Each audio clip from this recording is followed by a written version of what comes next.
شوف هنا هذا الناس اللي عندهم فيتاس، الناس اللي عندهم هذاك بحال هاد الطابلو هذا، الناس اللي كتبدل الفيتاس ما كيطلعش عندها في الطابلو لا بروميير لا دوزيام لا تروازيام. غنجي لهنا شتاهي هادي فين تيكون فيها المشكل.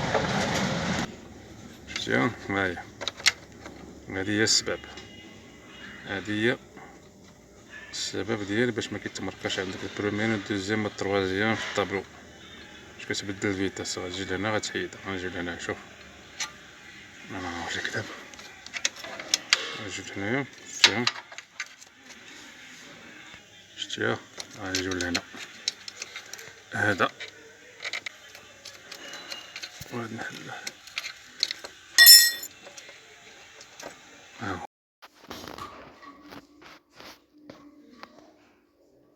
عندك تنسى هذا هو الشيكا ليه، الشيكا ليه هاد البياسة باش ما طيحش.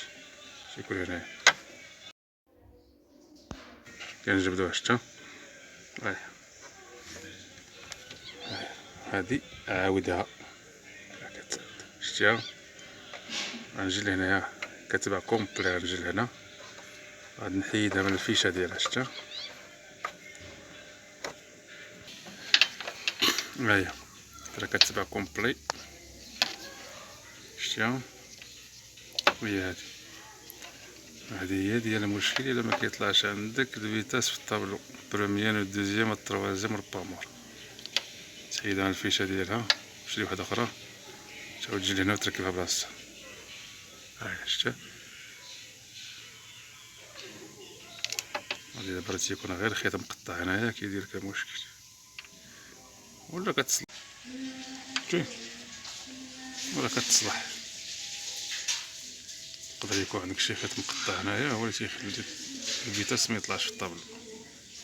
كتصلح لقيتي شي خيط مقطع هنايا مع المده السخونيه، جي عاوتاني مشي خيط مقطع هنا صلحو وجربها.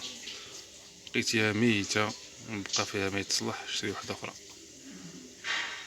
شريها وتجي تركبها هنايا في البلاصه ديالها. هادشي اللي كاين. هذا هو اللي تيخلي الفيتاس ما يطلعش في الطابلو، هذا هو اللي تيخلي الفيتاس ما يبانش عندك في الطابلو. المشكل تيكون هنايا، اما شي خيط تيكون مقطع هنا ولا من هنا هو اللي تيدير هذا المشكل. لقيتي شي خيط مقطع صلحها، ما لقيتيش شري وحده كومبلي وركبها لهنايا. طريقه التركيب ديالها سهله. تركب هذا هو الاول هنا، كتركب له هذا ديالها تيكاليه باش ما تطيحش.